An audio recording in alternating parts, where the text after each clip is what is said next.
Star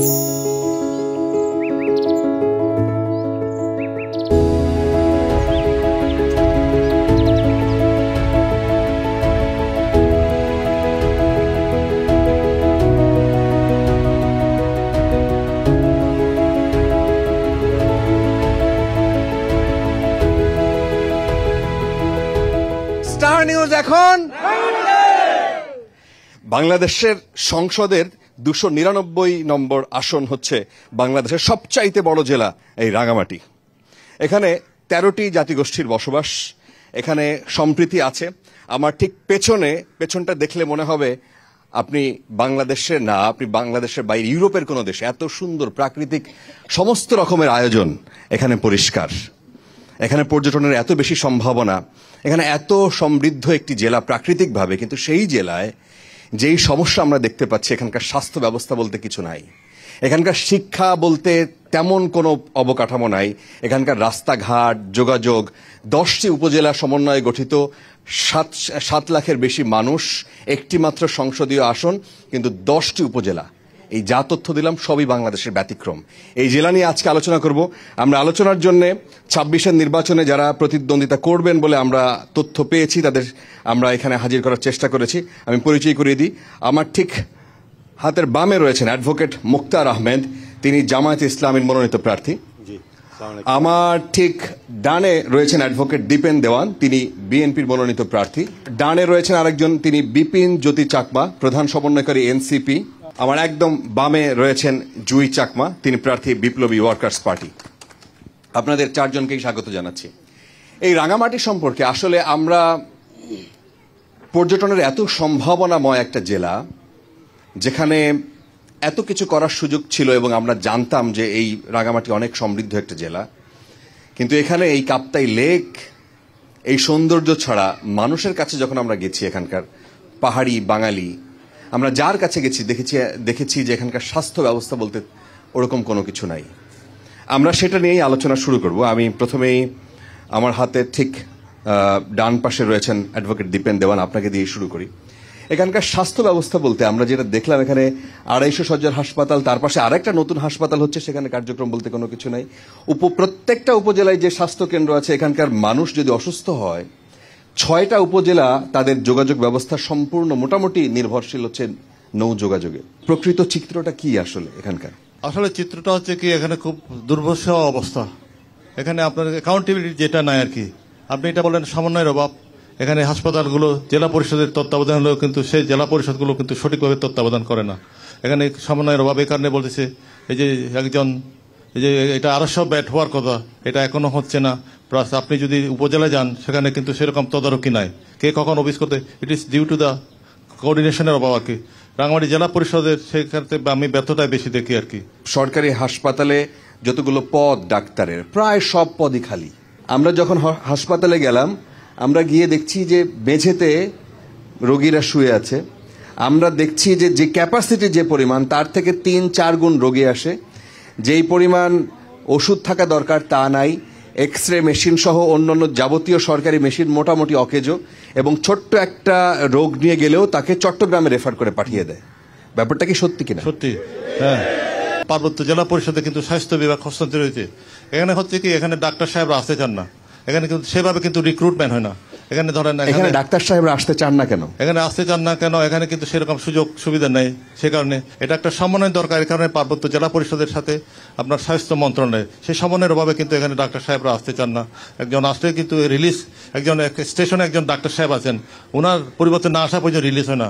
তো এখন সেভাবে আপনার যারা ঢাকা থেকে আসেন, ওরা কিন্তু খুব পাওয়ারফুল, ওরা এখানে 1 মাস জয়েন করে আবার চলে যায়। তো সেটার কারণে কিন্তু জেলা পরিষদ কোনো কঠোর পদক্ষেপ নিতে পারে না, যে কারণে স্বাস্থ্য মন্ত্রণালয়ের সাথে এটা কিন্তু সমন্বয় নাই। দিদি, আপনার কাছেও ঠিক একই প্রশ্ন। যেসব ডিপার্টমেন্ট, ধরেন যে এখানে পুলিশ ডিপার্টমেন্ট বলেন, এখানে স্বাস্থ্য ডিপার্টমেন্ট বলেন, এখানে পর্যটনের কথা বলেন, এখানে যারাই পদায়ন হয়ে এখানে আসেন, অনেকেই মনে করেন যে এখানে আসলে এক ধরনের শাস্তিমূলক বদলি।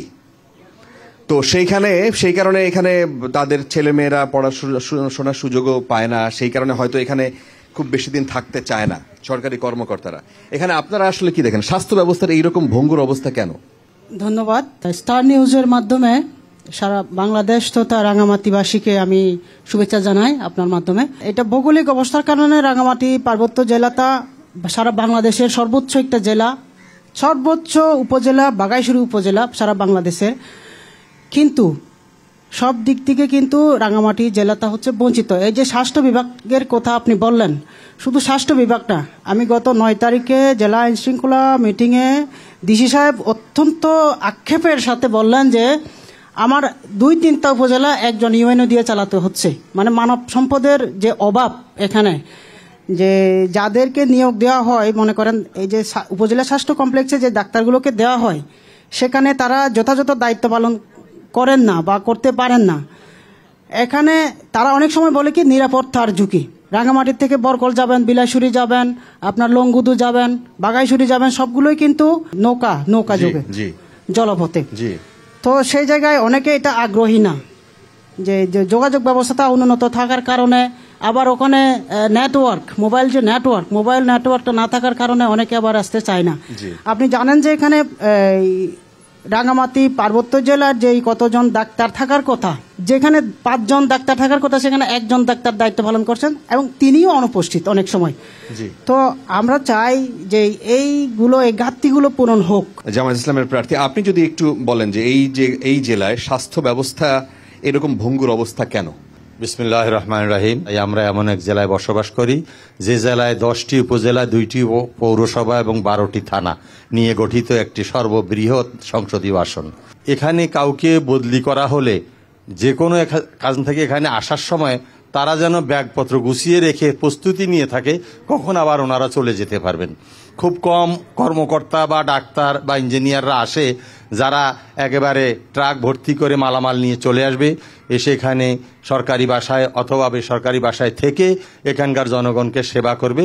এই মানসিকতার সম্পন্ন কর্মকর্তা এখনো আমরা খুব বেশি পাই না। মানে আমাদের আয়ের যে সীমা সেটা অন্যান্য ডিস্ট্রিক্টের চেয়ে অনেক কম, সে কারণেই আমরা সেভাবে একজন বড় ডাক্তারকে দেখাতে পারি না। আবার ডাক্তারদেরকে প্রশ্ন করলে ওনারা কয়, দেখেন আমি চিটাগাঙে যদি আমি একটা চেম্বারে বসি, আমি সিরিয়াল দিয়ে শেষ করতে পারি না, রাত 12টা-1টা বেজে যায়। এখানে 2-3 জন রুগী দেখে তারপরেও ফিস কম, আমরা পোষাতে পারি না। এখন আমাদের দেশের কর্মকর্তা, ডাক্তার, ইঞ্জিনিয়ার কারোই, আমার ব্যক্তিগত মত হইল, সেবার মানসিকতাটা পরে। ওনারা যে জনস্বার্থে আসতেছে এই কথাটা শুধু কাগজে থাকে। 7-8 লক্ষ জনগণের সেবা করার মানসিকতা সবসময় ওনার হয়ে ওঠে না। আচ্ছা, বলা হয় যে এখন জামায়াতে ইসলামী মোটামুটি এই যে সরকার এখন চলমান, সেখানে কিছুটা প্রভাব রাখে। আপনারা তদবির করে এখানে হাসপাতালে ডাক্তার কিংবা মেশিনপত্র এগুলো চেষ্টা করেন নাই? যদি সরাসরি মহাপরিচালক স্বাস্থ্য অধিদপ্তর পোস্টিং দিয়ে আবার ওনাকে নিয়ে যেত, শুধুমাত্র এরকম হলে সমস্যা ছিল না। এখানে জেলা পরিষদ যেটা আছে আমাদের, যদিও ঠুটো জগন্নাথ আমি বলবো, এটাকে একটা গণতান্ত্রিক প্রতিষ্ঠানকে বিগত সেই 1989 সাল থেকে এ পর্যন্ত এটাকে আর কোনো গণতন্ত্রের মুখে দেশের মানুষ দেখেনি। যখন যে দল ক্ষমতায় আসে তার কিরণককে সেখানে বসায়, উনি ওনার নিজের স্বার্থ বা কখনো কখনো দলীয় স্বার্থকে দেখে, কিন্তু বাস্তবে জনগণের স্বার্থকে দেখার সুযোগ কম হয়। দ্বিতীয় যেটা, স্বাস্থ্য অধিদপ্তরের কর্মকর্তা যারা আছেন এখানে বা থাকেন, ওনারাও মনে করেন যে ওই অমুক একজন আছে, উনি একজন রাজনৈতিক নেতা, ওনার সঙ্গে যতটুকু দূরত্ব বজায় রাখা সম্ভব ততটুকু রাখতে চেষ্টা করে, যার দরুন দেখা যাবে যে এই সমন্বয়টা একটা বিরাট গ্যাপ হয়ে যায়। এনসিপির প্রতিনিধি এখানে, আপনারা মানে জিনিসটা কি এইরকমই চলবে? মানে এরপরের যদি সরকার আসে তারা এইভাবেই চলবে? রাঙামাটির স্বাস্থ্য ব্যবস্থা এরকম করেই চলবে? আপনারা তো এখন সবচেয়ে বেশি বলা হয় যে এই সরকারে আপনাদের প্রভাব সবচেয়ে বেশি। আপনি কি ব্যক্তিগতভাবে কোনোভাবে চেষ্টা করেছেন হাসপাতালটা ভিজিট করার?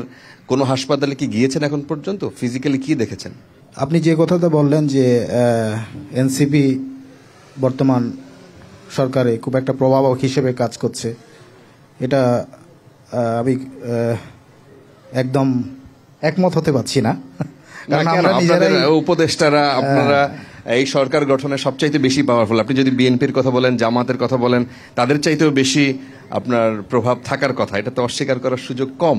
এটা আসলে আমরা স্বীকার করি না, কারণ আমরা চাইও না যে আমরা আসলে প্রভাবক হিসেবে কাজ করি।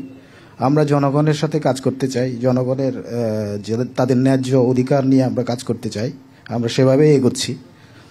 আর যেই কথাটা বললেন যে স্বাস্থ্য বিভাগের বিষয়ে, সেবা সংক্রান্ত বিষয়ে রাঙামাটিতে আমরা অবহেলিত। প্রত্যন্ত অঞ্চলের যারা আমাদের সাধারণ মানুষ, তারা আসলে ওয়াকিবহাল না যে তারা সরকার থেকে কি স্বাস্থ্যসেবা পাবে, মানে তাদের যে স্বাস্থ্যসেবার যে অধিকার, সেটা আসলে আমাদের জনগণ, আমাদের প্রত্যন্ত অঞ্চলে, বিশেষ করে পাহাড়ি অঞ্চলে যারা জনগণ, তারা ওয়াকিবহাল না। তো সেক্ষেত্রে আমি মনে করি যে প্রত্যন্ত অঞ্চলের মানুষের কাছে আগে আমার অ্যাওয়ারনেসটা তৈরি করতে হবে যে আমি গভর্নমেন্ট আসলে তাদেরকে কি সেবা দিতে চাই। আর দ্বিতীয় যেটা হচ্ছে যে এখানে যারা ডাক্তাররা আসেন তারা ওই যে না, আপনি তো মানুষের উপরে দোষ মানে এক রকমের দিয়ে দিলেন, কিন্তু সে তো এখানে হাসপাতালে তো সে এইটুকু জানে যে হাসপাতালে গেলে আমার ডাক্তারি সেবাটা এটা আমার প্রাপ্য। না, সে এখানে এসে কি সেটা পাচ্ছে না, সেটাই পাচ্ছে না কেন? সেটাই আসছি যে ডাক্তাররা প্রত্যন্ত অঞ্চলে আসলে থাকতে চান না, থাকলেও ডাক্তাররা এমনভাবে থাকেন যে সাধারণ রোগীদের সাথে তাদের দূরত্বটা থাকে এরকম যে রাজা এবং প্রজা। প্রত্যন্ত অঞ্চলে যে আমাদের পাহাড়ি মানুষ, তাদের ভাষাগত যে একটা দূরত্বও আছে। হ্যাঁ, তো সেক্ষেত্রে আমি বলবো যে এমন ডাক্তারকে নিয়োগ করা উচিত প্রত্যন্ত অঞ্চলে যারা আসলে জনগণের সেবা করার মানসিকতা নিয়েই আমাদের রাঙামাটিতে আসবে। আচ্ছা, আপনি কিছু যুক্ত করতে চেয়েছিলেন মনে হয়। যারা চাকরি করতে আসবেন ওনাদের দোষ দিয়ে লাভ নেই। আমি বলবো যে ওনাদের রেসপন্সিবিলিটি কিন্তু অ্যাকাউন্টেবল করতে হবে, কিন্তু সে কারণে কিন্তু সেভাবে হয় না। একজন ডাক্তার সাহেব কেন থাকবেন না? ওনাকে চাকরির জন্য রাঙামাটি থাকতে হবে, এটা ভিতরে উপজেলায় হোক যেভাবে হোক, কিন্তু ওনাদের অ্যাকাউন্টেবিলিটি সেভাবে নাই, সেটা ওরা ইচ্ছা মতো করছেন। এগুলো হচ্ছে কি সমন্বয়ের অভাব। এখন যে দেখেন রাঙামাটি সমন্বয়টা কোথায়, অভাবটা কোথায়? আবার হচ্ছে এটা হচ্ছে আমি মনে করি রাঙামাটি যে জেলা পরিষদ এটা সমন্বয় করুক। আমরা সরকারি কর্মকর্তাদেরকে ওনাদের স্টেশনালি করতে তো পারবে না, কিন্তু সেরকম জবাবদিহিতা কিন্তু পড়ে না। না, কিন্তু সেই জবাবদিহিতার জায়গায় রাজনীতিবিদদের নাম তো চলে আসে। দায়িত্ব তো আপনাদের। আপনারা যেমন বিএনপির ক্ষেত্রে বলা হয় তারা সবচাইতে পাওয়ারফুল, তারা হয়। না, শুনে আমি আপনাকে বলি, বিএনপি ক্ষমতার বাইরে দীর্ঘ 15 বছর। জি, আমরা 15 বছর, এখন যে আমরা ক্ষমতায় নাই এটা বলতে পারেন। তো আমরা যতদূর পারি সুপারিশ, প্রভাব তো আছে, প্রভাব সেরকম মন্ত্রণালয়ে প্রভাব আছে, মন্ত্রণালয়ে সেরকম প্রভাব চাইলে একজন মানুষকে এরকম পোস্টিং করে আনতে পারেন না। আপনি একটু বলতেছেন আমরা প্রভাব বিস্তার করতে পারি না, কি জন্য? আমাদের কিন্তু সেভাবে নিষেধ আছে, আমাদের দলীয় সেরকম আমরা ক্ষমতায় আসি নাই। আমরা যতদূর পারি সুপারিশ করতে পারি। যেমন আমরা সিভিল সার্জন সাহেবকে বলতে পারি যে মুখ ডাক্তার রোগীকে পারা একটু দেখেন, কিন্তু ওনারা করে কি সব জায়গায়? ওনারাও বলে যে ওনাদের ব্যর্থতা, যন্ত্রপাতি নাই, আইসিইউ ইউনিট নাই, এগুলো ওনারা রেফার করেন। তো এগুলো কিন্তু আপনার এগুলো নিয়ন্ত্রণে আনা দরকার কি? আমরাও কোনো উপজেলা এখান থেকে এত দূর, বিলাইছড়ির কথা যদি বলেন, ওখান থেকে একজন প্রেগনেন্ট নারী, একজন মা যদি তাকে যদি আনতে হয় এইখানে জেলা হাসপাতালে, আমার মনে হয় আনতেই ওনার জীবন কি হয় আমরা জানি না। আমরা আপনাদের কাছ থেকে এই বিষয়ে কোনো যদি প্রশ্ন থেকে থাকে আপনারা হাত তুলতে পারেন। এখানে যে জিনিসটা সবচাইতে বেশি, যে দুর্গম এলাকাগুলোতে যে হাসপাতালগুলো রয়েছে, আপনি যে প্রসূতি মায়ের কথা বলেছেন, সে প্রসূতি মায়েদের রুগীটা আনার জন্য যে রাঙামাটি সদর হাসপাতালে পৌঁছানোর জন্য এখানে কিন্তু নদীপথে কোনো অ্যাম্বুলেন্স নাই। যখন নাকি হ্রদের পানি শুকিয়ে যায় তখন কিন্তু আবার ইঞ্জিন চলাচলের যে বোটগুলা, এটারও কিন্তু আপনার ব্যবস্থা থাকে না, ওটা মাঝখানে কিন্তু আটকে যায়। হ্যাঁ, এটা সবাই এটা কিন্তু ভুক্তভোগী। তো এই জায়গার মধ্যে আমি যে জানতে চাইবো আমাদের যে সম্মানিত 4 জন এখানে যে সংসদ সদস্য প্রার্থী রয়েছেন, যে ওনাদের পরবর্তী এই খাতে এই জায়গাটার মধ্যে করণীয়টা কি করা যাইতে পারে, এবং তিনি যে প্রস্তাবের কথা বলছিলেন। যেহেতু আমরা সবাই জানি যে এটা রাঙামাটি পার্বত্য জেলাটা যোগাযোগের যে মাধ্যমটা বেশিরভাগ হচ্ছে নদী ভিত্তিক, মানে নদী কেন্দ্রিক। সে কারণে আমাদের আগের থেকে একটা পরিকল্পনা ছিল। আমাদের বিপ্লবী ওয়ার্কার্স পার্টি গত 2018 সালে কোদার মার্কা দিয়ে যখন নির্বাচন করেছিলাম, আমরা তখন নির্বাচনী ইশতেহারে বলেছিলাম যে এখানে কাপ্তাই হ্রদ ভিত্তিক একটা পর্যটন শিল্পের মাধ্যমে, পর্যটন শিল্প গড়ে তোলার মাধ্যমে যোগাযোগ ব্যবস্থাটা আমরা উন্নত করব। যেমন আমরা যদি কাপ্তাই হ্রদ ভিত্তিক, কাপ্তাই হ্রদের পারে পারে যদি আমরা রোডটা করি, সড়কটা করি, সেক্ষেত্রে একদিকে আপনার পর্যটনের সম্ভাবনাটা বেড়ে যাবে, আরেকদিকে যোগাযোগ ব্যবস্থাটা উন্নত হবে। সেক্ষেত্রে যোগাযোগ ব্যবস্থা, আপনি যদি সড়ক যদি যোগাযোগ হয়, বিভিন্ন উপজেলার সাথে যদি সড়ক যোগাযোগটা হয়, সেক্ষেত্রে অ্যাম্বুলেন্স গাড়ি, বিভিন্ন ধরনের গাড়ি চলাচল করতে পারবে। অ্যাডভোকেট মুক্তার আহমেদ জি, ওই কথাটাতেই আমিও সূত্র ধরে বলবো যে এখানে আসলে কাপ্তাই লেককে ড্রেজিং করতে হবে প্রথম, এরপরেই দেখা যাবে যে যোগাযোগ ব্যবস্থার একটা বিরাট উন্নতি হয়েছে। এই কাপ্তাই রেদ 1961 সন থেকে এই পর্যন্ত কখনো ড্রেজিং হয়নি। 2-1বার প্রকল্প নেওয়া হয়েছে, সেগুলো মুখ থুবড়ে পড়ে আছে। এবং সেই ক্ষেত্রেই আমরা এমন এক যুগে বাস করছি, এখন এয়ার অ্যাম্বুলেন্স চলে। অথচ আমাদের রাঙামাটিতে একটা পানি দিয়ে একটা অ্যাম্বুলেন্স আসা অথবা ফায়ার সার্ভিস আসার কোনো পথ আজও হয়নি। এটা কিন্তু এলাকার মানুষের জনদাবি যে নৌপথে অ্যাম্বুলেন্সের ব্যবস্থা থাকা এবং নৌপথে ফায়ার সার্ভিসের মানে ফায়ার ব্রিগেড গাড়ির পানি আগুন নিভানোর ব্যবস্থা থাকা, এই দুটা কিন্তু পূরণ হচ্ছে না। ইনশাআল্লাহ বাংলাদেশ জামাত ইসলামী যদি ক্ষমতায় আসে, আমি যদি এখানে জনপ্রতিনিধি নির্বাচিত হই বা নাই, আমরা বাংলাদেশ জামাত ইসলামের মাধ্যমে এখানে যেন কাপ্তাই লেক ড্রেজিং করে এবং এই মানুষের বিশেষ করে অসুস্থ মানুষকে যে কোনো জায়গায় নিয়ে যাওয়ার জন্য জলপথে যেন অ্যাম্বুলেন্সের ব্যবস্থা করা হয় এবং একইভাবে আগুন নিবানোর জন্য যেন ফায়ার সার্ভিসেরও এরকম যানবাহনের ব্যবস্থা করা হয়। বিএনপি যদি সরকার গঠন করে অবশ্যই করবে। আমি মনে করি হেলথ সেক্টরে কিন্তু জোর দেওয়া হবে। কি জন্য? হেলথ সেক্টর হচ্ছে একটা জাতির ভবিষ্যৎ। সুস্থ জাতি না থাকলে আপনি সুস্থ নেতৃত্ব পাবেন না, সুস্থ জাতি গড়ে উঠবে না। জি, অ্যাডভোকেট বিপিন জ্যোতি চাকমা। আসলে আমাদের কাপ্তাইলে একটা ড্রেজিং হয় না আজকে অনেক প্রথম থেকেই। এটা ড্রেজিংটা আসলে জরুরি, কারণ যোগাযোগের ব্যবস্থাটা আসলে আমাদের লেকের পুরাটাই আসলে ওয়াটার নির্ভর। তো সেক্ষেত্রে আমরা এনসিপি যদি ক্ষমতায় আসে, স্বাস্থ্য বিভাগ নিয়ে আমরাও জোর দিব এবং আমাদের চিন্তা আছে যে কাপ্তাই লেক ভিত্তিক আমরা মোবাইল হাসপাতাল আমরা গড়ে তুলব, যেখানে হয়তো যাওয়া যায় না। অনেক ধন্যবাদ। আমরা মানে ছোট ছোট অনেকগুলো টপিক আছে আপনাদের রাঙামাটি নিয়ে, এত আলোচনার বিষয় আমরা একটু একটু করে টাচ করতে চাই। যেমন একটা হচ্ছে শিক্ষা। এখানকার শিক্ষা নিয়ে আমরা কাপ্তাইয়ের একটা স্কুলে গেলাম। সেই স্কুলে যাওয়ার পর ওখানকার বাচ্চাদের সাথে যখন কথা বললাম, ওখানে দেখলাম যে ওদের চাল ডাল বাড়ি থেকে ওই যে চলা খড়ি নিয়ে আসে, যেটা দিয়ে ওরা হয়তো পরবর্তী 1 সপ্তাহ বা 10 দিনের জন্য খাবারটা নিয়ে আসে। ওটা শেষ হয়ে গেলে আবাসিক হিসেবে তারা থাকে, আবার বাড়িতে যায়। জিজ্ঞেস করলাম এটা কেন? বললো যে এখান থেকে তাদের বাড়ি যেতে 1 দিন সময় লাগে নৌপথে।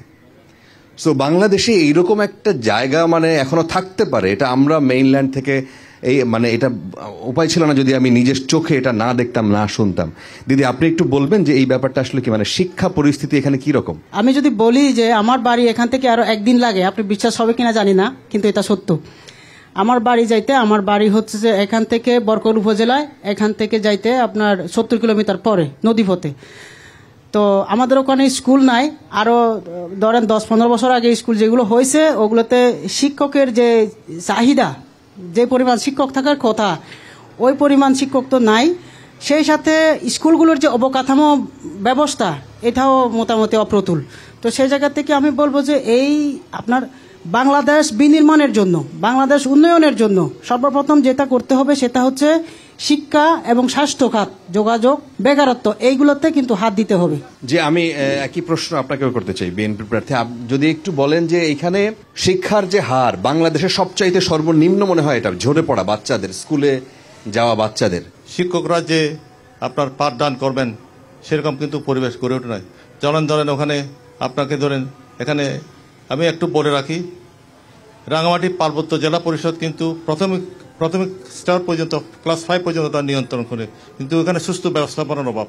আপনি জানবেন যে বিগত আপনার ফ্যাসিস্ট সরকারের সময় এখানে কিন্তু টাকার বিনিময়ে অনেক শিক্ষক নিয়োগ করা হয়েছে।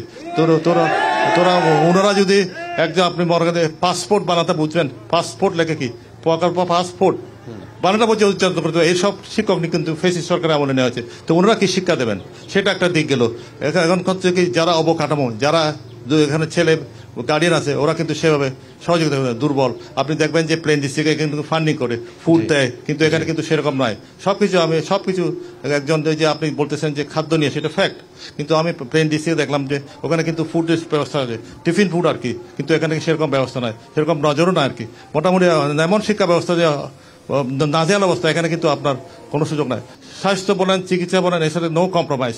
এটা ফাউন্ডেশন লাগবে, এটাকে হুট করে তো আপনি দুই অন্য লোক দিয়ে পৌঁছাতে পারবেন না। এটা ফাউন্ডেশন যদি না থাকে, শিক্ষার ব্যবস্থা অটোমেটিক পার্বত্য চূড়ায় নেমে আসবে। আচ্ছা, বিপিন জ্যোতি।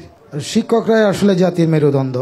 তো এক্ষেত্রে শিক্ষকদের আসলে আমাদের তাদের গুণগত মান বজায় রেখে আমাদের আসলে নিয়োগ করা উচিত, যারা নিয়োগকর্তা তাদের এই বিষয়টা খেয়াল রাখা উচিত। না, সেটা তো কেন্দ্রীয় আলোচনা, সেটা সারা বাংলাদেশের পরিস্থিতি। কিন্তু আমি রাঙামাটি এমন অনেক তথ্য আপনি দিতে পারবেন বা আমি দিতে পারবো যেটা মানুষের চোখ বড় হয়ে যাবে। সত্যি এই ঘটনা বাংলাদেশে ঘটে, বাচ্চারা স্কুলে যেতে পারে না। প্রত্যেকটা জায়গায় স্কুলে যাবে কিভাবে? নদীপথে, সে তার জন্য নৌকা লাগবে, তার জন্য রাস্তা নাই, তার বাসায় বিদ্যুৎ নাই, সে পড়বে কিভাবে জানে না, তার বই নাই।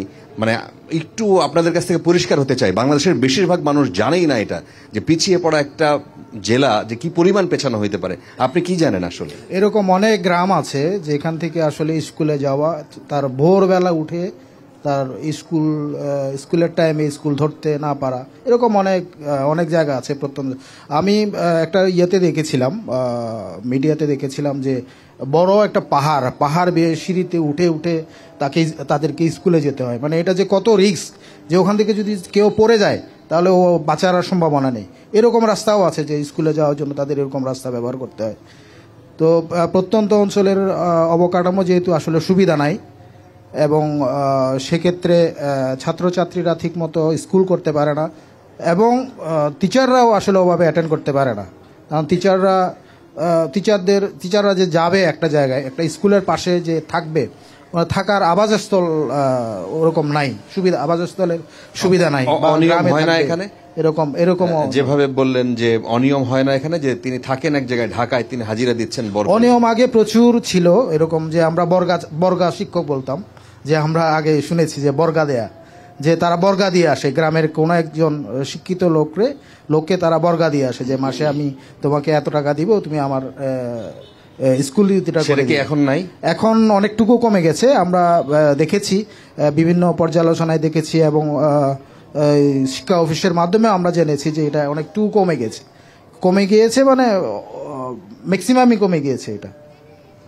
এখন বাধ্যতামূলক যে টিচারকে ইয়েতে থাকতে হবে, স্কুলের কাছাকাছি থাকতে হবে। আচ্ছা, অ্যাডভোকেট মুক্তার আহমেদ, জি, শিক্ষা পরিস্থিতি এখানে কি শুধুমাত্র প্রাইমারি না, আমি সার্বিক দিক থেকেই বলবো। শিক্ষা পরিস্থিতি, আমি অনেকগুলো শিক্ষা প্রতিষ্ঠান প্রত্যন্ত অঞ্চলে পরিচালনার সঙ্গে জড়িত আছি, সেই হিসাবে আপনাকে যেটা বলবো যে এখানে শিক্ষক, শিক্ষার্থী, অভিভাবক সকলের যে সমন্বয়ের মাধ্যমে শিক্ষা ব্যবস্থাকে আমরা উন্নত করব, সেই সমন্বয়টার অভাব আছে। এর একটা বড় কারণ হলো দারিদ্রতা, আর একটা কারণ হলো এই যোগাযোগ ব্যবস্থার অব্যবস্থা, এবং এটা কখনোই উন্নত হচ্ছে না। সর্বশেষ দুঃখজনক একটা ঘটনা, যেহেতু অনেকগুলো প্রাইমারি শিক্ষকের পদ খালি আছে, এবং গত 13 তারিখ প্রাইমারি শিক্ষকদের নিয়োগ পরীক্ষা ধার্য ছিল, হঠাৎ কি কারণে আমরা জানি না, অদৃশ্য হাতের ইশারায় 2 দিন আগে স্থগিত করে দিল সেই পরীক্ষা। এখন কবে আর হবে, আদৌ এই পরীক্ষা হবে কিনা এবং শিক্ষক নিয়োগ হবে না জানা যাচ্ছে না। অতএব এই প্রত্যন্ত অঞ্চলে, সেই অঞ্চলের শিক্ষককে যদি যোগ্যতার ভিত্তিতে নিয়োগ দেওয়া হয়, তাহলে তারা সেখানে নিজেরাও সেবা দিতে পারবে। এই বিষয় নিয়ে কেউ কিছু বলতে চান? আমি ধানের শীষের মনোনীত প্রার্থী অ্যাডভোকেট দীপেন্দন সাহেবের কাছে প্রশ্ন, আপনি যদি নির্বাচিত হন তাহলে এই যে স্বাস্থ্য খাতে দুরবস্থা, আমাদের শিক্ষা খাতে দুরবস্থা এবং পর্যটন খাতে আরো দুরবস্থা, বিভিন্ন জেলার বাংলাদেশের বিভিন্ন প্রান্ত থেকে রাঙামাটি ঘুরতে আসে, আইসে বিভিন্ন আসলে ওরা ঠকে যায় আসলে বলবো। ওই খাতে, পর্যটন খাতে আমাদের তেমন কোনো উন্নয়ন হয় নাই বললে চলে বিগত 15 বছর। এগুলো কিন্তু আপনার সব একসাথে তো শেষ করা যাবে না। আপনি প্রাথমিক উন্নয়নের জন্য কিন্তু কিছু আপনার স্টেপ নিতে হবে, অ্যাকাউন্টেবিলিটি নিতে হবে। এখানে নিয়োগ কিন্তু আপনার যোগ্য এবং মেধাবীদের দিতে হবে। ইন দ্যাট সেন্স এটা যদি হয় তাহলে আপনার অভিভাবকদের সুসংগঠিত হতে হবে। তারপর ছাত্রদের যেটা অর্থের ভাবে পড়তে পারে না, এদের জন্য কিছু সংস্থানে করতে হবে। এগুলো করলে কিন্তু আমরা একটা স্কুল পাবো। শুধু শিক্ষা ব্যবস্থা অ্যাকাউন্টেবল করলে হবে না, এখন অভিভাবকদের সুসংগঠিত করতে হবে। স্কুলে দিলে ছাত্র ভালো হবে। আর এদের ছাত্র যদি, এই যে আমি নদী পথে কিন্তু আপনার স্কুল নাই, নদীর ছাত্রে স্কুলে যায়, বুঝছেন, আমার কিন্তু খুব অবাক লাগে। সব জায়গায় কিন্তু দেখলাম, অনেক জায়গায় দেখলাম যে কিছু জায়গায় কিন্তু রাঙামাটিতে নদীর সাথে বাচ্চারা যায়, ওখানে কিন্তু কিছু দেখলাম যে ওরা নিজেরা গাড়ি এন্ডা করে নৌকা ভাড়া ঠিক করে ওরা চলে যায়। বর্ষাকালে তো আরো করুণ অবস্থা। তারপরে আপনার যে সুসংগঠিত করতে হবে, অভিভাবকদের শিক্ষার জন্য মনোযোগ করতে হবে। আপনি যে বলতেছেন স্বাস্থ্যখাত, এটাকে আমাদের যারা জেলা পরিষদের দায়িত্বে থাকবেন ওনাদের কিন্তু অ্যাকাউন্টেবিলিটি সেভাবে করতে হবে যাতে সুস্থভাবে সুসম্পন্ন হয়। এটা পর্যটন খাতে বলা হচ্ছে কি, এক্স্যাক্টলি পর্যটন খাতটা কিন্তু রাঙামাটি জেলা পরিষদের এটা কিন্তু সমন্বয়ের অভাব। এটা কিন্তু পর্যটন মন্ত্রণালয়ের একটা আন্তঃমন্ত্রণালয় বৈঠক করতে হবে। মন্ত্রণালয় বৈঠক, পর্যটন মন্ত্রণালয়, যেটা পার্বত্য বিষয়ক মন্ত্রণালয় যদি বসে, ওরা একটা ঠিক করবে যে কিভাবে পর্যটন খাতকে ঠিক করা হয়। এখন এক জায়গায় অনেক পর্যটন রিসোর্ট বানাচ্ছে, এগুলো কিন্তু জেলা পরিষদের সম্পৃক্ত কিনা এখানে কিন্তু অভাব। আমি মনে করি যে পার্বত্য বিষয়ক মন্ত্রণালয়, আপনি ভালো জানেন রুলস অফ বিজনেসে কিন্তু পার্বত্য মন্ত্রণালয় এগুলো কাজ করতে পারে, পার্বত্য কিন্তু সমন্বয় করতে পারে। রাঙামাটি একমাত্র জেলা যেখানে বিদ্যুৎ উৎপাদন হয় এই পানির দ্বারা। এই কাপ্তাই লেক আমাদের পেছনে, প্রায় সবগুলো উপজেলায় এখনো শতভাগ বিদ্যুতায়িত করা যায় নাই। এখানকার প্রচুর মানুষ, তারা এটা ভুক্তভোগী আসলে এই পানির দ্বারা, অথচ তারা এই সুবিধাটুকু, ন্যূনতম এই সুবিধাটুকু তারা পায় নাই। এটা নিয়ে বলবেন। এবং একই সাথে এই দুটো বিষয় আমরা বলতে চাই, যেখানে কর্মসংস্থানটা সেভাবে নাই। এখানে কোনো কলকারখানা নাই। ওই যে কর্ণফুলী পেপার মিল ছিল সেটাও দেখলাম যে ভঙ্গুর হয়ে বন্ধ হয়ে যাওয়ার উপক্রম।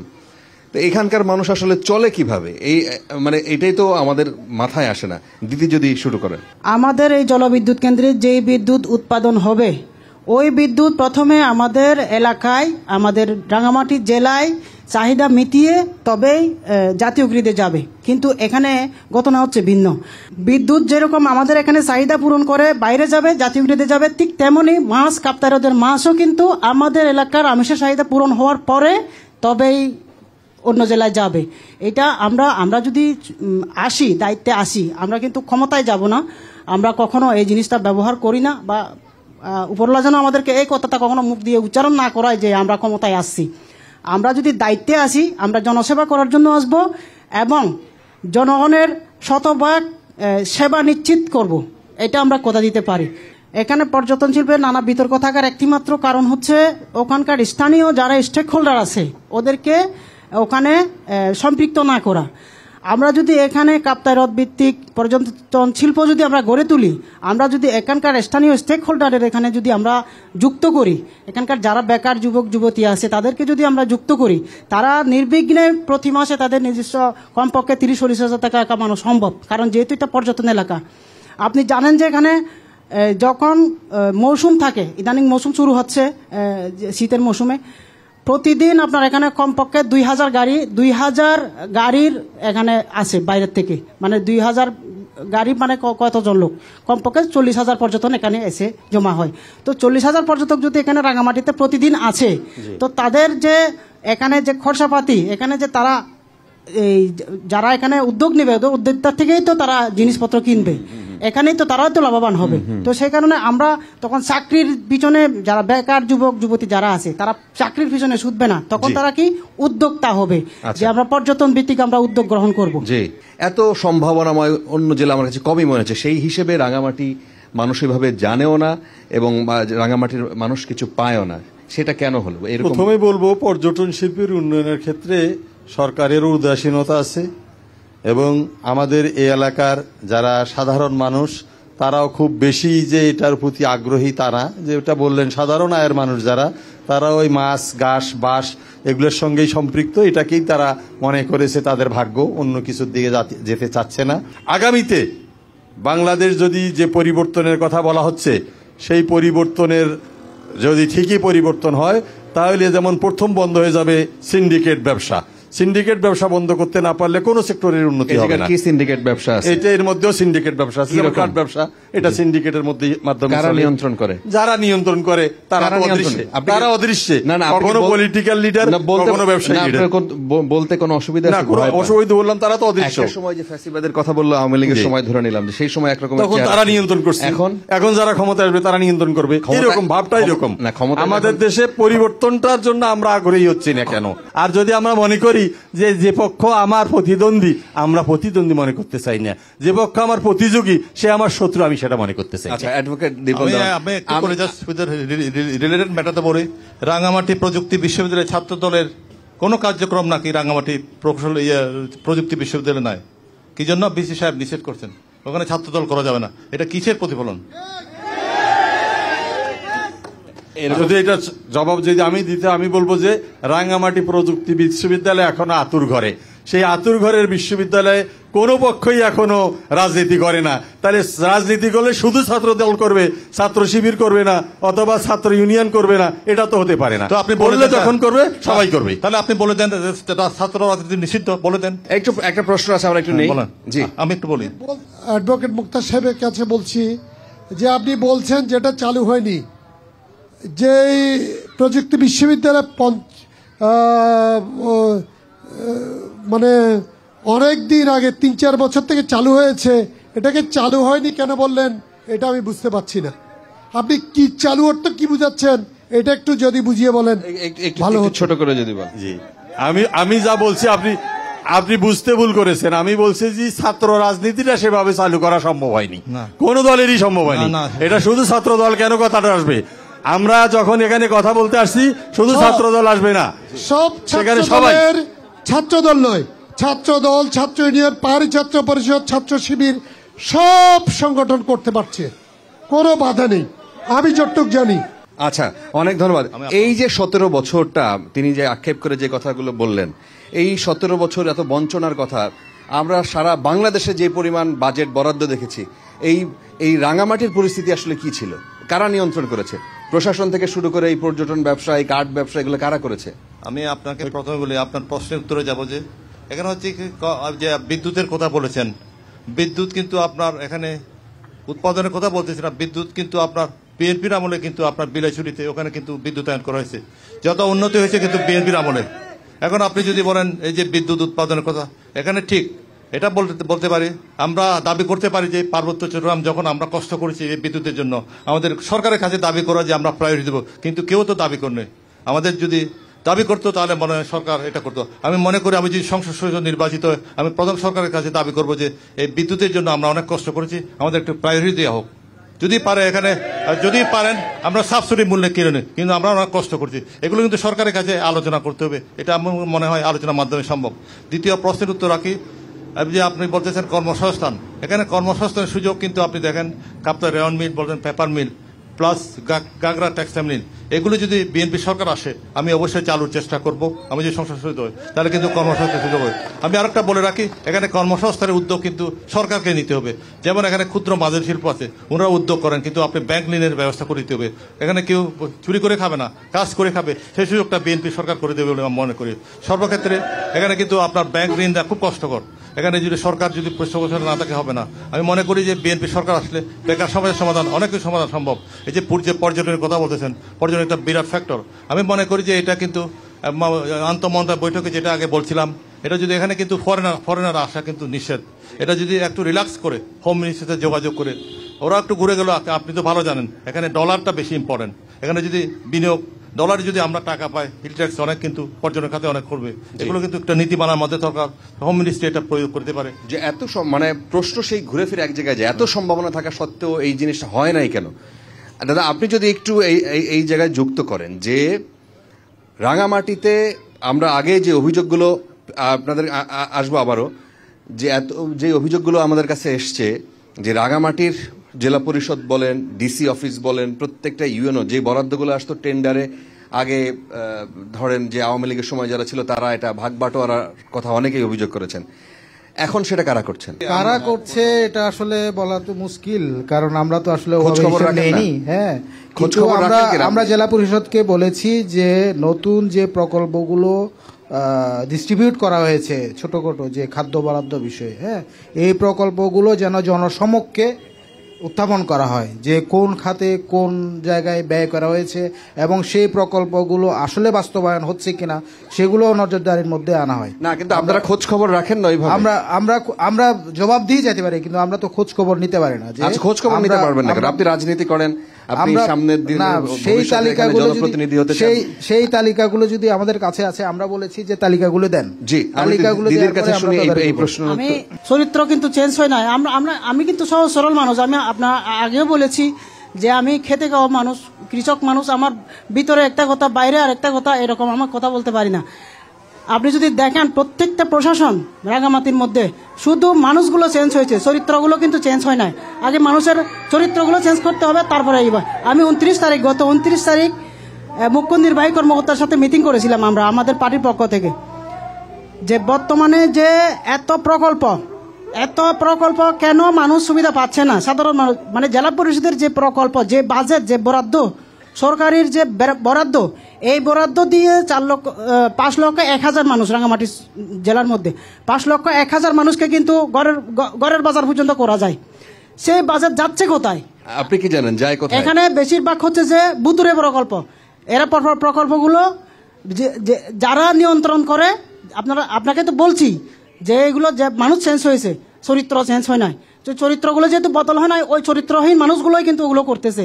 আপনি প্রকল্প নাম হয়েছে ধরেন আমার সহ আলোচক বিপিন দার নামে, কিন্তু বিপিন দা জানেই না ওই প্রকল্পের উনি মালিক কিনা। অ্যাডভোকেট মুক্তার হোসেন। জি, এখানে মূলত এখন যেটা হচ্ছে, এখনকার কথা যদি বলেন তাহলে টাগ অফ ওয়ার চলতেছে 3 জায়গায়। যিনি পার্বত্য বিষয়ক উপদেষ্টা উনি, পার্বত্য চট্টগ্রাম উন্নয়ন বোর্ডের সম্মানিত চেয়ারম্যান তিনি, এবং জেলা পরিষদের সম্মানিত চেয়ারম্যান তিনি।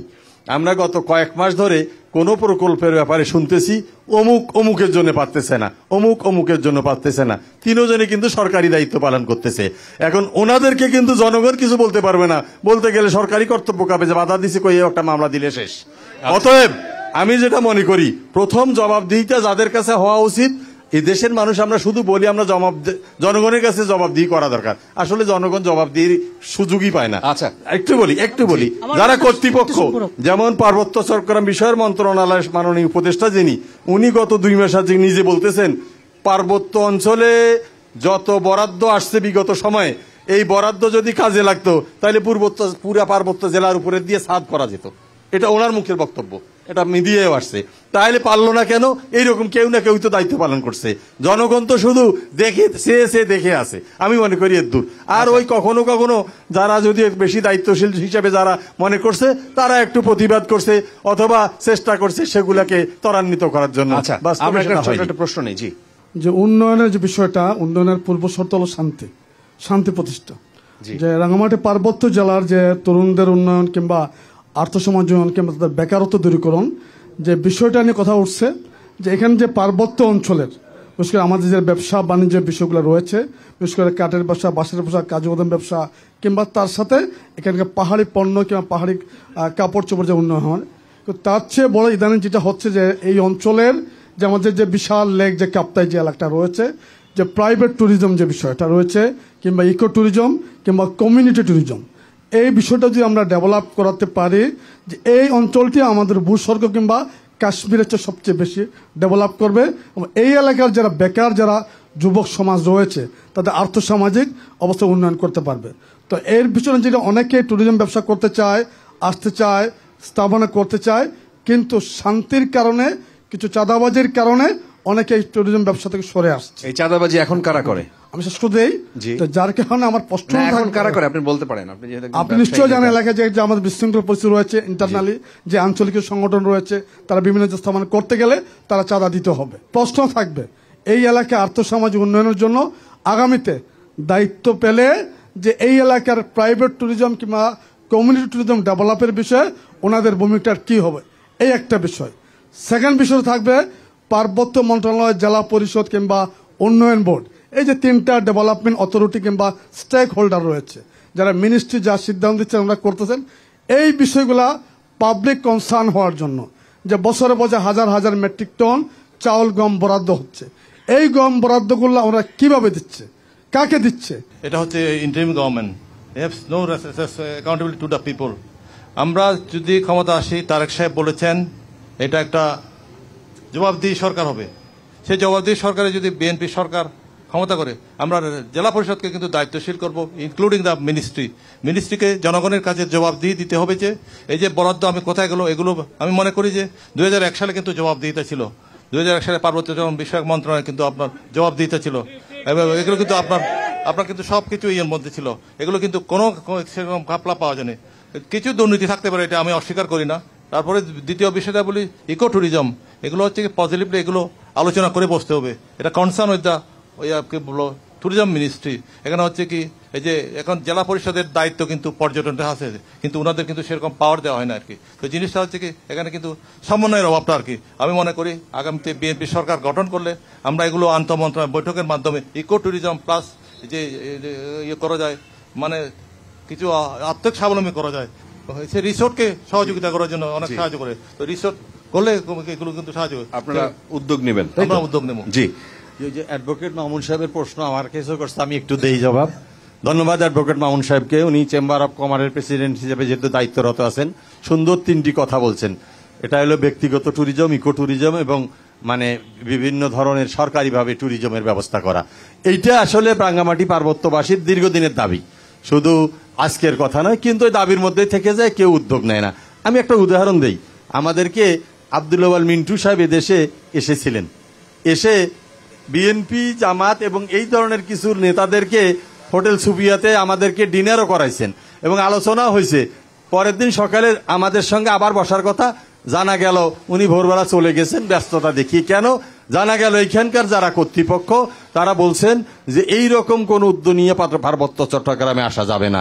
তার মধ্যে আঞ্চলিক পরিষদের দিকে ওনারা কিন্তু আঙ্গুলি দিয়েছেন যে এইরকম আমাদেরকে বলা হয়, এইরকম কোন যদি শিল্প এখানে প্রতিষ্ঠা করা হয় সেখানে বরং যেটা মানে ট্রেডিশনালিজম, সেই ট্রেডিশনালিজম নাকি নষ্ট হয়ে যাবে, এরকম কথা বলেও এই অঞ্চলের মানুষকে অন্ধকারে রাখা হয়। এজন্য আমি বলবো যে এই দেশে যারা ভালো ভালো উদ্যোক্তা আছে তাদেরকে আমি মনে করি আমার দীপেন দেওয়ানের বা যারা আমরা আছি সবাই তাদেরকে নিয়ে এসে ব্যক্তিগত উদ্যোগে একটা ছোট্ট ছোট্ট ট্যুরিজম হয়েছে এই অঞ্চলে, বেশ 4-5টা হয়েছে, এরা অত্যন্ত লাভজনক হিসেবে আমি খোঁজ নিতে পাইছি। তাইলে এটা যদি আরো ভালোভাবে ব্যাপকভাবে হয়, অবশ্যই রাঙ্গামাটি পার্বত্য জেলার মানুষের উপকার হবে, অর্থনৈতিক অবস্থার উন্নয়ন হবে, বেকার সমস্যার সমাধান হবে। আমি একটু বলি, আমি এটা ব্লেম করে বলতেছি না, এগুলো কিন্তু আলোচনা বসা দরকার। সেরকম আলোচনা হয়েছে বলে আমার মনে হয় না। আমি বলবো যে এই যে চেম্বার অফ কমার্স, মামুন না হয় এখন দায়িত্বে আছে, আগের ওনারা কি করতেন, চেম্বার অফ কমার্স কিন্তু একটা বড় ভূমিকা পালন করতে পারে। সেক্ষেত্রে কিন্তু চেম্বার অফ কমার্স থ্রো করতে পারে যে প্রপোজাল কমার্স মিনিস্ট্রির সাথে ডেভেলপ করার জন্য। এখানে কিন্তু চেম্বার অফ কমার্স একটা বিরাট রোল করতে পারে। আপনি যেটা বলতেছেন এটা আঞ্চলিক পরিষদের আমি দোষ দিচ্ছি না, ওনার সাথে বসা দরকার। তো আমরা বসলে ফাইন্ড আউট করতে পারবো কি পারবো না, এটা আমি কাউকে ব্লেম দেওয়ার পক্ষপাত নয়, আমি আলোচনা করার দরকার, সেভাবে আমরা আগে যেতে পারবো। আচ্ছা, একটা প্রশ্ন নিয়ে নিতে পারি। আজকে থেকে 20 বছর আগে রাঙ্গামাটি পৌরসভার যে অবস্থা ছিল, এখন কিন্তু অনেক কিছু চেঞ্জ হয়ে গেছে। পৌরসভার ভিতরে জনসংখ্যা বেড়ে গেছে, সেভাবে কিন্তু আর এখানে বসতবাড়ি করার মতো জায়গাও নাই। হ্যাঁ, যেমন বিকেএসপি হওয়ার কথা ছিল, এখানে একটা প্রস্তাব এসেছিল, জায়গা খুঁজে পাচ্ছে না। কি কারণে? সে ধরনের উপযোগী জায়গা নাই। তা আমার প্রশ্ন হচ্ছে, আপনারা যদি ক্ষমতায় আসেন, আপনাদের মধ্যে কেউ দল, তাহলে এ রাঙ্গামাটি পৌরসভাকে একটু বৃদ্ধি করার পরিকল্পনা কি আপনাদের আছে? আমি সেই প্রসঙ্গে আমি বিএনপির মনোনীত দীপেন দেওয়ানকে আমি জিজ্ঞেস করব প্রথমে, এরপর আপনারা ধারাবাহিকভাবে ইয়ে দেবেন। জি, আমি বলতে পারি পর্যটনের রানী সবাই বলে কি রাঙ্গামাটিকে, কিন্তু রাঙ্গামাটি পৌরসভার অবস্থা যা হয়ে গেছে, যদি বলতে বারবার আপনারা ব্লেম করবেন যে ফেসিজমের সময়, এখানে কিন্তু রাঙ্গামাটি পৌরসভা, আমি ব্যক্তিগত বলতে পারি পৌরসভা একটা ডাস্ট সিটি, যেখানে যান আপনি পাবেন যে নয়েজিং সিটি। কোনো জায়গায় আপনি দেখবেন যে আপনার এই যে যেখানে যায় যানজট সব জায়গায়। তো আমি মনে করি যে বিএনপি সরকার যদি আসে, আমি যদি সংসদ, আমি এটাকে রাঙ্গামাটিকে আমি পৌরসভাকে একটা কি বলবো পরিবেশ বান্ধব, এটা সৌন্দর্যমণ্ডিত করে যে পুরো পর্যটনের রানী হিসাবে যেটুকু করা সম্ভব এটা আলোচনার মাধ্যমে করতে হবে, এটাকে অবশ্যই করতে হবে। আমি বলতে পারি এখানকার এটাকে অবশ্যই নজর দিতে হবে। It is a capital of, আমরা বলি যে চিটাগাং ট্যাক্স, সুতরাং আগে কীরকম ছিল এগুলো সব আলোচনা করার মাধ্যমে কিন্তু প্রথমত উদ্যোগ হচ্ছে একজন উদ্যোগ নিতে হবে, সেটা মেয়রকে বলেন অথবা সরকারকে বলেন, এই ব্যাপারে আমার সার্বিক সহযোগিতা। ছোট করে যদি বলেন। আমার কাছে যা মনে হয়েছে, আমাদের রাঙ্গামাটি পৌরসভার সাবেক মেয়র একজন অন্তত এখানে উপস্থিত আছে। উনি যখন মেয়র ছিলেন তখন উনার রাজনৈতিক প্রতিপক্ষ ক্ষমতায় ছিল, দেশের ক্ষমতায়, যার দরুন অনেক প্রকল্প ওনার প্রস্তাব যথাযথভাবে গৃহীত হয়নি। আবার যেটুকু গৃহীত হয়েছে সেক্ষেত্রেও মানে খবরদারির বিষয়টা একটু ওনাকে বিবেচনায় রাখতে হয়েছে, আমি যতটুকু জানি। কিন্তু দাদা যে কথাটা বললেন সেটা হলো যে আমি আসলে যদি বুঝে থাকি রাঙ্গামাটি পৌরসভার কি আকার আকৃতি বাড়ানো দরকার, হ্যাঁ, এ যদি হয় ঘটনা, তাহলে সেটার ক্ষেত্রে রাঙ্গামাটি পৌরসভার সীমাবদ্ধতা কিছু তো অবশ্যই আছে। কেন আছে? রাঙ্গামাটি শহরের চারিদিকে হলো কাপ্তাই লেক, 2-1টা জায়গায় এখনো জলপথে যেতে হয় নৌযোগে, একটা জায়গাতে যদিও ইয়াতে যাওয়া যায়, ব্রিজে যাওয়া যায় পুরান বস্তি, বাকিগুলো নৌপথে যাইতে হয়। আর সুযোগ আছে পরে সাপছড়ি ইউনিয়ন যেটা, যেমন মানিকছড়ি এলাকার থেকে কিছু অংশ যদি পৌরসভার সবাই পৌরবাসী সহ প্রশাসন একমত হয়, তাহলে এটা পৌরসভার আয়ত্তে নিয়ে এসে সেই এলাকাটাও পৌরসভার উন্নয়নের জন্য ব্যবস্থা গ্রহণ করা। সেক্ষেত্রে আমার আবার একটা রিজার্ভেশন আছে। যে এলাকাটার কথা আমি বলবো সেই এলাকাটা হলো বিসিক শিল্পনগরী হিসেবে আজ থেকে 40 বছর আগে প্রকল্প গৃহীত হয়েছে। আমরা কি বিসিকের কিছু দেখি? বিসিক বলতে কি বুঝে এদেশের মানুষও জানে না, অথচ এলাকাটার নাম কিন্তু বিসিক শিল্পনগরী, মানিকছড়ির যে বেল্ট আর কি। তো এটা কোনো কিছু হয়নি। এই জন্যে প্রকল্প যাই না হোক, পৌরসভার স্বার্থে হোক জনগণের স্বার্থে হোক, এটা যেটুক নেওয়া হবে অন্তত ইমপ্লিমেন্টেশনের ব্যাপারে জনগণ কর্তৃপক্ষ সবাই মিলে অঙ্গাঙ্গিভাবে জড়িত থাকে যদি কাজ করা যায়, তাহলেই এই সব সমস্যার সমাধান হবে। যুক্ত করবেন একটু? হ্যাঁ, আমার যেটা কথা সেটা হচ্ছে যে পৌরসভার আকার আকৃতি আপনি যে বড় করবেন, কিন্তু তার যে কাজের পরিধি সেটা আগে চিন্তা করেন। আমাদের একটা দাবি ছিল, আমরা কিন্তু এগুলো অনেক দিন ধরে দাবি করে আছি যে পৌরসভায় যারা সেবা গ্রহীতারা আসবে তারা যেন বসতে পারে, তারা যেন রিল্যাক্স মুডে সেবা পাইতে পারে, এই ব্যবস্থাগুলো। পাশাপাশি আপনারা জানেন যে রাঙামাটি পৌরসভা একটি প্রথম শ্রেণীর ক শ্রেণীর পৌরসভা, কিন্তু এখানকার নাগরিকরা কোন শ্রেণীর পৌর নাগরিক সুবিধা পায় এই বিষয়টাও দেখতে হবে। আপনার আকার যেমনই হোক, আকার যেটুক আছেন ওইটুকের মধ্যে কিন্তু আপনার পৌর নাগরিকদেরকে নাগরিক সুবিধা দিতে হবে। আমাদের দাবিটা হচ্ছে এইটা। আপনি বিল্ডিং কয়টা করবেন সেটা বড় কথা না, আপনি সেবা কি দিচ্ছেন সেটা হচ্ছে বড় কথা। আপনি এই পৌর কর নেন, চট্টগ্রাম মেট্রোপলিটন শহরের যে নাগরিকরা যেভাবে দেয়, আপনি আমাকে কি পৌর সুবিধা, কি নাগরিক সুবিধা দেন সেটা আগে নিশ্চিত করেন। আমি যদি নির্বাচিত হই, আমি যদি দায়িত্ব পাই, আমি এই বিষয়গুলোকে অবশ্যই অক্ষরে অক্ষরে পালন করব, যে নাগরিক সুবিধাটা নিশ্চিত করতে হবে। আমরা কি জন্য কথা বলি? আমরা নাগরিকদের সুবিধার জন্য কথা বলি। আমরা সেই জায়গা থেকে আমি বলবো যে পৌরসভার আকার বড় না করে, বিল্ডিং 5টা না করে পৌরসভার নাগরিকদের আগে সুবিধাটা নিশ্চিত করতে হবে। এইটা হচ্ছে আমার কথা। আচ্ছা, অনেক ধন্যবাদ। জি, আমরা ছোট করে একজনের প্রশ্ন। একটি বিষয় আমাদের কাছে পরিষ্কার হয়েছে, রাঙ্গামাটি পার্বত্য জেলার সবচেয়ে বড় সমস্যা হচ্ছে যে এখানে শিক্ষা, স্বাস্থ্য এবং যোগাযোগ, এই 3টি বিষয়ে রাঙ্গামাটি পার্বত্য জেলা দারুণভাবে পিছিয়ে আছে। অতীতে এখানে যে উন্নয়নের টাকাগুলো এসছে এগুলো শুধুমাত্র লুটপাট করা হয়েছে, এগুলো সঠিকভাবে কাজে লাগানো হয়নি। এখানকার পর্যটন শিল্পের অমীয় সম্ভাবনা আছে, এই সম্ভাবনাকে কাজে লাগানোর জন্য সরকারিভাবে কোনো উদ্যোগ নেওয়া হয়নি। তো এই জন্য আমরা মনে করি এখানে শিক্ষা। আপনি যেহেতু নিজে সাংবাদিকতার সাথে জড়িত, আপনি একটু বলবেন যে 5 আগস্টের আগে এক রকমের চিত্র ছিল, আমরা এটা জানতাম, শুনতাম, পরবর্তীতে আরেক রকমের চিত্রের কথা অনেকেই বলেন, যেটা হাত বদল হয়েছে। ব্যাপারটা কি এরকম? এখানকার টেন্ডার এখন কারা কন্ট্রোল করেন? এখানকার টেন্ডার যারা কন্ট্রোল করে তারা সরাসরিভাবে রাজনৈতিক দলের সাথে তাদের কোনো পরিচয় নেই। কারা করে? এখানে যারা টেন্ডার কন্ট্রোল করছে তারা আগেও কন্ট্রোল করত, একই ব্যক্তি ছিলেন, কিন্তু তারা তখন এক রাজনৈতিক দলের ছত্রছায়া ছিল, এখন অন্য রাজনৈতিক দলের ছত্রছায়া আছে। এটাই হচ্ছে যে এখানকার আমাদের ট্র্যাজেডি। আর একটা বিষয় আপনি সবাইকে জিজ্ঞেস করেছেন, কেউ বলতে চায়নি। এখানে কিন্তু একটা ওপেন সিক্রেট বিষয় আছে। এখানকার চাঁদাবাজির কথা আপনি বলেছেন, চাঁদাবাজি কারা করে? এখানকার চাঁদাবাজি তো এখানে আঞ্চলিক দলগুলো করে, এটা তো কোনো লুকানো বিষয় না, এটা ওপেন সিক্রেট বিষয়। এখানে 4টি আঞ্চলিক দল প্রতিষ্ঠিত হয়েছে, একের পর এক 4টি আঞ্চলিক দলকে 4 ভাবে চাঁদা দিতে হয়।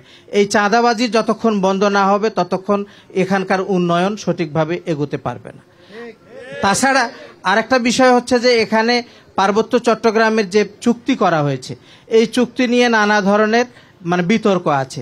এই চুক্তিটাকে পুনর্মূল্যায়ন করা দরকার। চুক্তির আলোকে যদি পার্বত্য চট্টগ্রামের উন্নয়নকে সুসংহত করতে হয় তাহলে চুক্তিটাকে পুনর্মূল্যায়ন করতে হবে। এই প্রাথমিক বিদ্যালয়গুলো, এবং আপনি যে কথাটি বলেছেন, বিভিন্ন বিদ্যালয় থেকে ড্রপ আউট আমরা যদি সরাতে চাই, ড্রপ আউট এখানে ঝরে পড়া শিশুদেরকে যদি আমরা বিদ্যালয়ে আনতে চাই তাহলে আবাসিক বিদ্যালয় করতে হবে। তারপরে এখানকার স্বাস্থ্য বিভাগে কর্মকর্তা থাকে না। স্বাস্থ্য বিভাগে কর্মকর্তা না থাকার পিছনে কারণটা হচ্ছে যে ওনারা এই পার্বত্য চট্টগ্রামে এসে কষ্ট করে কেন থাকবেন? ওনারা মনে করেন যে এখানে তাদেরকে পানিশমেন্ট ট্রান্সফার দেওয়া হয়েছে। তাদেরকে রাখতে হলে আমাদেরকে তাদেরকে জন্য আলাদা ইনসেনটিভ দিতে হবে, তাদেরকে ফরেন ট্যুর করানোর জন্য, স্কলারশিপ দেওয়ার জন্য নানা ধরনের ইনসেনটিভ দিতে হবে।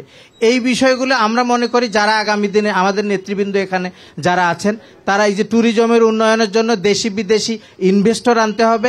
যারা কর্মকর্তা থাকে না তাদেরকে কর্মকর্তাদেরকে রাখার জন্য তাদের জন্য আলাদা ইনসেনটিভের ব্যবস্থা করতে হবে এবং এখানে প্রতিটি এলাকায় আবাসিক বিদ্যালয় গড়ে তুলতে হবে। অনেক ধন্যবাদ। ওনারা এই ওয়াদাটা আমাদের কাছে দিতে পারেন কিনা এই ব্যাপারে জিজ্ঞেস করতে ছোট করে চাই। আমরা একেবারে শেষের দিকে প্রোগ্রাম একটু যুগোপযোগী আলোচনা করার জন্য এখানে আমি মূলত হচ্ছে পর্যটন ব্যবসার সাথে জড়িত। আমার নাম হচ্ছে নবাশিস চাকমা। আমি যে বিষয়টা এখানে সবচেয়ে প্রায়োরিটি দিব, আমরা সবাই বাংলাদেশের সবাই বলে এটা নাকি রূপের রানী রাঙামাটি, কিন্তু তার অপার সম্ভাবনাটা কাজে লাগানোর জন্য আমরা সবসময় যদি লোকাল শুধু ট্যুরিস্ট আছে তাহলে সেটা আমরা লোকাল কারেন্সি পাবো, কিন্তু ফরেন আমরা যদি ডলার ইনকাম করতে চাই, কারণ হচ্ছে সব দেশে কিন্তু হচ্ছে ডলারের যে ডিমান্ডটা এটা যদি আমরা ফুলফিল করতে চাই সেক্ষেত্রে আমাকে ফার্স্ট প্রায়োরিটি কি দিতে হবে, আমাকে ফরেনার যাতে এখানে সহজে তারা এখানে এসে এখানে থাকতে পারে, খেতে পারে, ঘুরতে পারে, তারা ইনভেস্ট না তারা এক্সপেন্স করতে পারে, তারা লেজার লাইফ এখানে এনজয় করতে পারে, সেই জিনিসটা আমরা কেন করতে পারছি না? যদি এখানে যারা সরকারি বিভিন্নভাবে এখানে তারা কিন্তু পর্যটন উন্নয়নের জন্য বিভিন্ন আলোচনা করে, টক শো করে, বিভিন্নভাবে তারা কিন্তু সবাইকে নিয়ে কাজ করে, তারা করে, কিন্তু হচ্ছে তাদের সমন্বয় নাই। যারা হচ্ছে মূলত টিং ট্যাং থাকে তারা কিন্তু বিভিন্ন দেশে গিয়ে, সিঙ্গাপুরে গিয়ে, মালয়েশিয়া গিয়ে তারা দেখে জিনিসটা ওখানে কিভাবে ডেভেলপ হচ্ছে ট্যুরিজম, কিন্তু সেই জিনিসটা তারা কেন এখানে এসে ইমপ্লিমেন্ট করে না? তারা আরেকটা ইস্যু যেটা সব সময় দেয় এখানে হচ্ছে ওই যে ফিশ ইস্যুটা, যেটা হচ্ছে শান্তি শৃঙ্খলার ইস্যুটা সবসময় তারা হচ্ছে এখানে সব সময় হাইলাইট করে।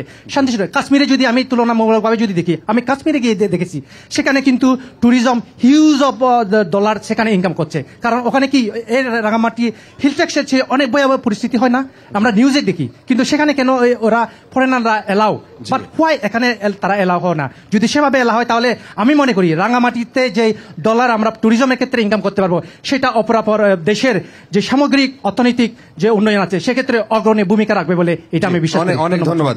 আমরা একটু আলোচক যারা আপনাদের কাছ থেকে একটু ছোট ছোট করে আমরা একে একে আসবো।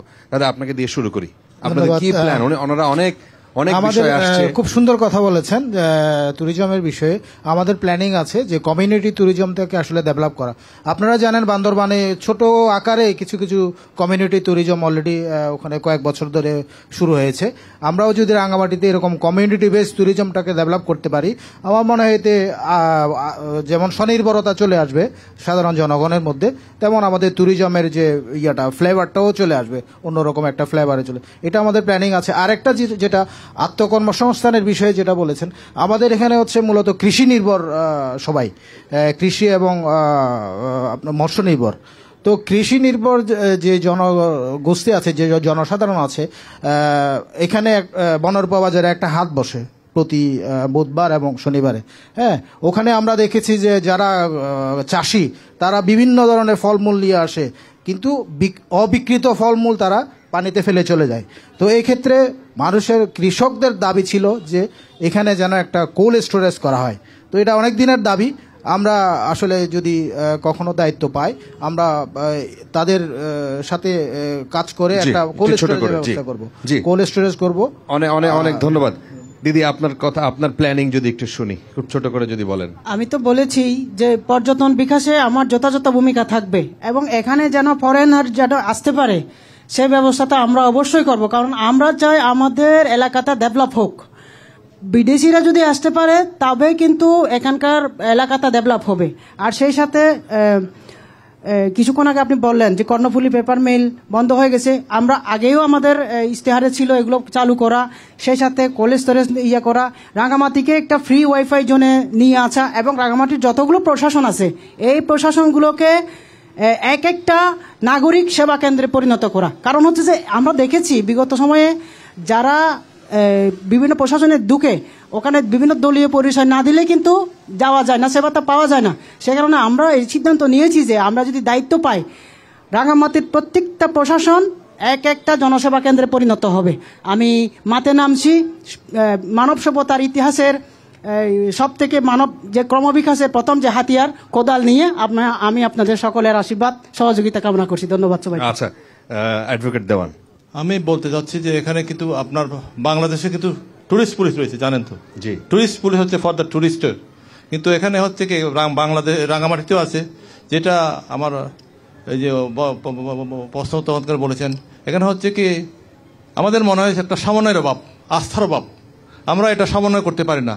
আমার মনে হয় এখানকার যারা লোকাল নেতৃবৃন্দ রয়েছেন, জাতীয় পর্যায়ে হোক স্থানীয় পর্যায়ে হোক, ওনারা যদি হোম মিনিস্ট্রির সাথে আলোচনা করেন তাহলে এটা মনে হয় এই যে ফরেনার্স রেস্ট্রিকশন এটা কিন্তু আমরা দূরীভূত হবে। আমরা যদি শস্যের মধ্যে ভোট দেখি তাহলে কিন্তু হবে না। এটা ফরেন মিনিস্ট্রি অথবা এই যে কনসার্ন মিনিস্ট্রির সাথে যদি আমরা আলাপ করি, এখানে ফরেনার নিষিদ্ধ, রেস্ট্রিকশন যদি একটু সীমিত থাকে তাহলে কিন্তু ফরেনার্স আসবে। এটা মনে আমাদের একটা সমন্বয়ের ভাব, আমরা এটা অবশ্যই উদ্যোগ নেব। ফরেনার্সরা আসবে, এখানে ডলার যদি আসে তাহলে আর কি প্রায়োরিটি থাকবে আপনার? আরো প্রায়োরিটি থাকবে, ধরেন এখানে প্ল্যানিং করা দরকার আছে। প্রত্যেকটা প্ল্যানিং হচ্ছে যে কর্মসংস্থানের প্রয়োজন, আপনার হচ্ছে কি এই যে ঋণ ব্যবস্থা করতে হবে, উদ্যোক্তাদের এনকারেজ করতে হবে, মানে সর্বক্ষেত্রে কিন্তু আপনার এখানে কিন্তু ইনকাম জেনারেটিং একটা উদ্যোগ নিতে হবে আর কি, যাই ক্ষেত্রে এখানকার আর্থিক মান উন্নয়ন হয়। আর্থিক মান উন্নয়ন হলে কি সবাই যদি ব্যস্ত থাকে আর্থিক মানে, তখন কিন্তু অটোমেটিকলি সবাই ব্যস্ত থাকবে, শান্তির পরিবেশটা ফিরে আসবে। জি, অ্যাডভোকেট মুক্তার। জি, আমরা বাংলাদেশ একটি স্বাধীন সার্বভৌম অখণ্ড রাষ্ট্র। প্রথমেই বিবেচনা করতে হবে 3 পার্বত্য জেলা বাংলাদেশের 1/10 যে এলাকাটা, এই এলাকা সার্বভৌমত্বের অংশ। এইটা যারা মেনে নিতে পারবে না তাদের ব্যাপারে সিদ্ধান্ত গ্রহণ করতে হবে। এরকম মানে এক শান্তি চুক্তি হইল 97-এ, এরপরে চলে গেল 28 বছর, কিন্তু শান্তি আমরা দেখলাম না। অতএব প্রকৃতপক্ষে শান্তি কিভাবে আসবে সেটা দেখতে হবে। তখন ছিল শুধু জেএসএস, যদিও ইউপিডিএফ একটু ছিল, একটু সিরিয়াস ছিল না। এরপরে 4 গ্রুপ হয়ে গেল, কেউ বলে 5 গ্রুপ হয়েও। তারা যেহেতু বিভিন্ন এলাকায় থাকে, আমরা তো সরাসরি দেখি না, এরকম ওনাদের মাধ্যমেই শুনি 4 গ্রুপ 5 গ্রুপ ইত্যাদি আছে। এই বিষয়গুলোকে বিবেচনায় আনতে হবে এবং তাদেরকে যে কোনোভাবে দেবেন্দা যেটা বলছে, এটা জাতীয়ভাবে আন্তর্জাতিকভাবে এইরকম নিশ্চয়তা আদায় করতে হবে যে এদের যারা অখণ্ডতার বিরুদ্ধে থাকবে তাদেরকে কেউ যেন প্যাট্রোনাইজ না করে, সেটা প্রতিবেশী দেশ হোক, আন্তর্জাতিক মহল হোক, আমরা সেটার একটা নিশ্চয়তা চাবো। দ্বিতীয় যে বিষয়টা হবে যে এখানে আসলে ওই যে কথাটা বলছেন না যে উন্নয়নের পূর্ব শর্ত হলো শান্তি, যে শান্তিটাই তো নাই। বিশেষ করে যারা বাইরে ইন্টারন্যাশনাল যারা আসবে, তাদের ন্যাশনালি যারা আসবে, তারাও কিন্তু ভয়েই আসে পার্বত্য অঞ্চলে। এখনো সেই ভয়টা কিন্তু আমরা দূরীভূত করতে পারিনি। অতএব আমি মনে করি শান্তি প্রতিষ্ঠার লক্ষ্যে যা যা করণীয় সেটা জাতীয়ভাবে আন্তর্জাতিকভাবে ব্যবস্থা করে সেটা করতে হবে এবং আমাদের স্বাধীনতার সার্বভৌমত্ব অখণ্ডতাকে সবাই মেনে নিয়ে যদি এখানে আমরা বুক মিলিয়ে কাঁধে কাঁধ মিলিয়ে কাজ করি, তাহলে রাঙ্গামাটি পার্বত্য জেলা শুধু বক্তব্যের রানী না, ইনশাল্লাহ রূপের রানী হবে এবং আমরা সেটার সুফল অবশ্যই সবাই পাবো। আর যেখানে ওই যে টেন্ডারবাজি, চাঁদাবাজি, এই বিষয়গুলা যারাই করুক, আমি কারো নাম বলতে পারি না, এগুলো বন্ধ করতে না পারলে তাহলে উন্নয়ন যথাযথভাবে জনসমক্ষে মানে ইফেক্টিভ হবে না। অনেক ধন্যবাদ। আমার মনে হয় আমরা শেষ করি। আমাদের আলোচনা মোটামুটি বেশ দীর্ঘ হয়ে গেছে। আমরা এখনো যখন সূর্যের তাপ পড়ে গেছে মনে হচ্ছে যে এর চেয়ে শান্তি আমরা যতগুলো প্রোগ্রাম করেছি আমি কোথাও পাই নাই। সো এই যে রাঙামাটি, এই রাঙামাটির সৌন্দর্য, রাঙামাটি দিন শেষে রাঙামাটির মানুষ শান্তি চায়। এই শান্তির সমস্ত উপাদান এখানে বিদ্যমান। এখানে মানুষের মধ্যে সম্প্রীতি আছে। দরকার আরেকটু নেতৃত্বে যারা আসবেন, সামনের নেতৃত্বে যারা আসবেন, 26-এর নির্বাচন সামনে আসছে, এই নির্বাচনে নিশ্চয়ই তারা তাদের যোগ্য নেতৃত্ব এখানে বেছে নেবেন। এখানে দুর্নীতি মুক্ত প্রশাসন হবে, এখানকার ট্যুরিজম বাড়বে, এখানকার মানুষের কৃষি, মানুষের স্বাস্থ্য, মানুষের যেটা বেসিক নিড, শিক্ষা, স্বাস্থ্য, সমস্ত জায়গায় মানুষ একটা প্রপার জায়গা তারা খুঁজে পাবে বলে আমরা বিশ্বাস। আজকে রাঙামাটি থেকে এখানেই শেষ করছি। আগামীকাল অন্য জেলায় দেখা হবে। সবার জন্য শুভকামনা।